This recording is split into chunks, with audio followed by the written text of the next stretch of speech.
There was a significant press conference this week in Washington, D.C. related to UFO UAP disclosure. The press conference occurred on June 9th, 2026, on the steps of the Capitol in D.C. This is the same time as the piecemeal release or declassification of government documents related to UFOs.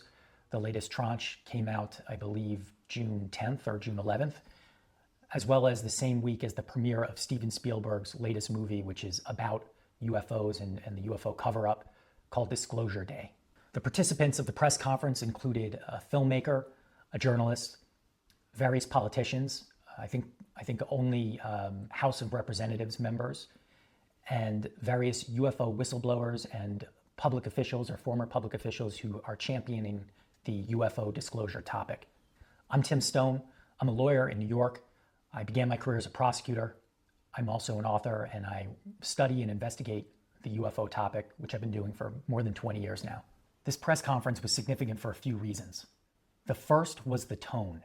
What stood out to me was Representative Eric Burlison, he's an acting member of the House of Representatives, explicitly saying that we're done trusting the process. Burlison said, "I'm done with that answer."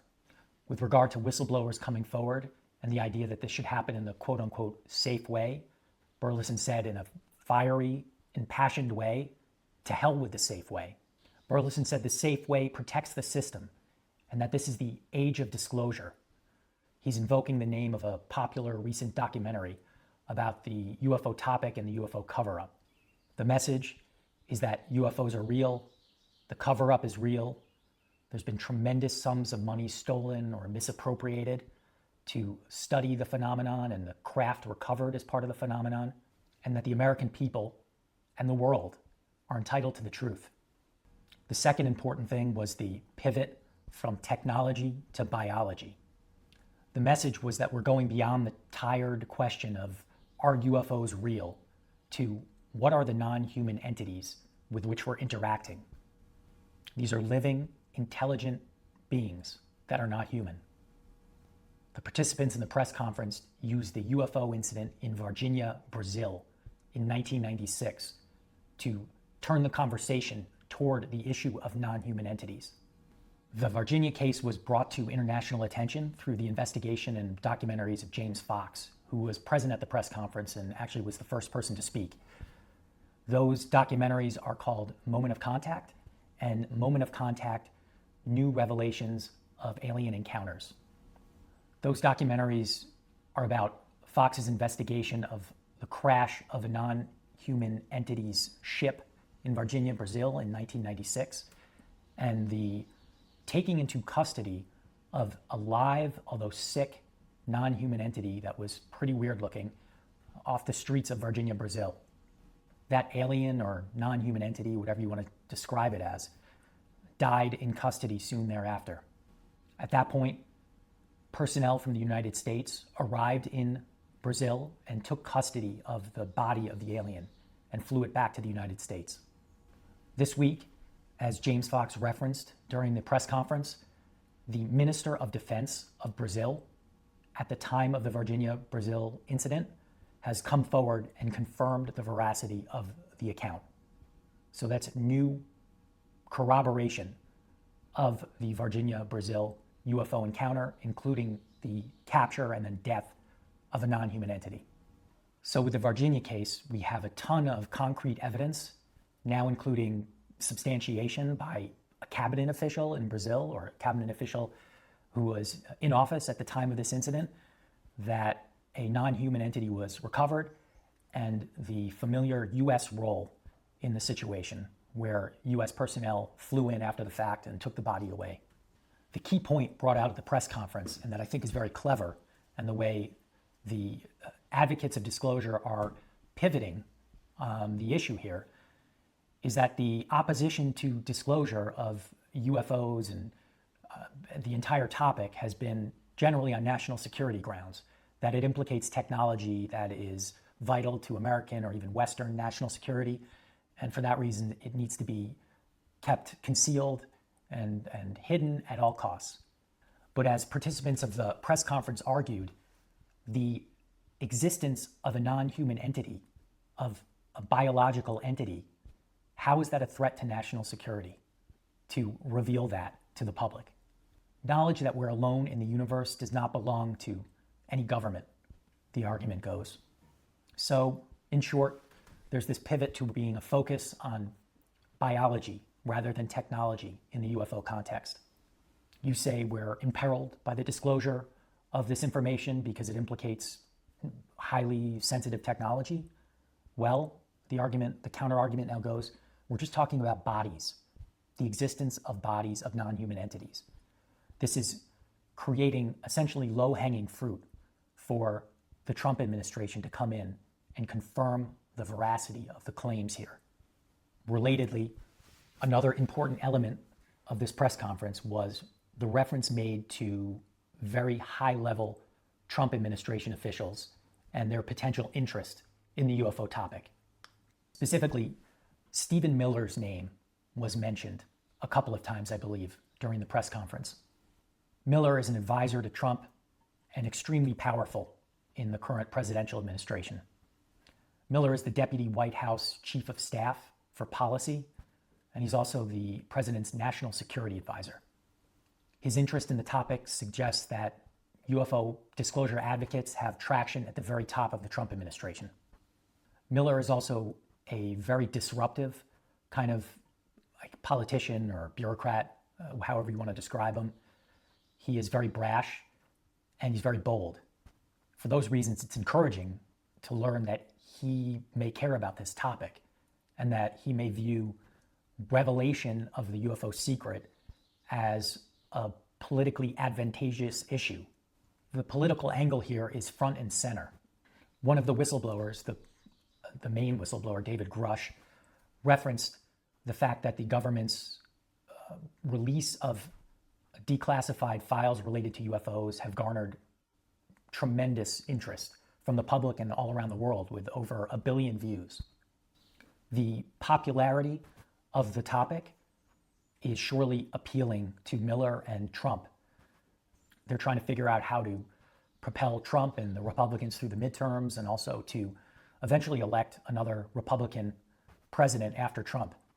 Advocates for disclosure are essentially reiterating to Trump and his close circle of advisors, look, this can be a very big and powerful political issue for you in your favor.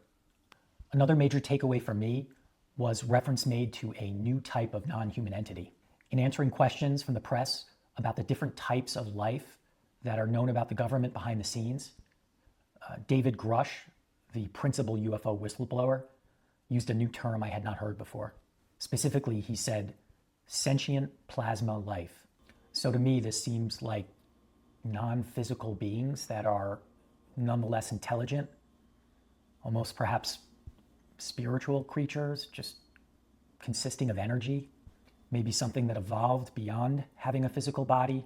One thing that occurred to me that seemed important was this could implicate what happens to us after we die. If we're talking about a plasma being that's nonetheless intelligent and just consists of energy, perhaps this could explain where we go after our bodies waste away and our souls live on as some form of energy.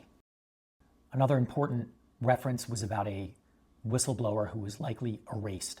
That whistleblower's name was Matthew Sullivan. He was likely erased when he came forward. Sullivan was an Air Force veteran who was set to testify before Congress in 2024 about the UFO legacy program. Sullivan passed away in May 2024, supposedly from a drug overdose. This goes back to the idea of being erased, as a UFO whistleblower Stephen Lovkin described, and as I've talked about in past episodes of this show. This also implicates the numerous scientists and science-adjacent personnel who may have bumped up against the UFO topic or UFO technology, who have perished in mysterious ways or simply walked into the desert and vanished off the face of the earth, seemingly. Another important element of the press conference were the calls to action. This included that whistleblowers who are coming forward with information about non-human craft or technology developed based on those alien craft receive full immunity from prosecution. This also included a plea to President Trump to waive or cancel the non-disclosure agreements that many potential whistleblowers entered into with U.S. government agencies, including intelligence agencies and military-industrial-based companies. Representative Burlison repeated almost like a mantra the words, "The time is now." The time is now for whistleblowers to come forward to Washington and for the Trump administration to allow or facilitate this outcome through immunity and canceling these non-disclosure agreements. It's interesting that Burlison also said that other countries, government officials and whistleblowers in other countries should do the same. It was a call to action directed at the public and government officials in other countries. Burlison is saying, follow our lead. And this is important because the United States has been at the forefront of the study of UFOs and the UFO cover-up. I mean, case in point is the Varginha case, where a sovereign government in South America recovers a alien body and probably recovered parts of the craft that crashed in Varginha. And then American officials fly down there and take the body away. Likely there's some quid pro quo between the U.S. and the government of Brazil, but it just underscores the American role in the UFO topic, even when it's outside of the boundaries of the United States. Finally, another significant element of the press conference is the bipartisanship, and this is not new with respect to these politicians and individuals involved in the UFO disclosure movement, but it's worth emphasizing anyway. For example, Tim Burchett is a MAGA Republican. Jared Moskowitz is a left-wing Democrat. Leslie Kean is a journalist in New York City. I don't know her political proclivities, but if I had to guess, it's probably not MAGA Republican. I know a retired Navy admiral who was one of the whistleblowers there.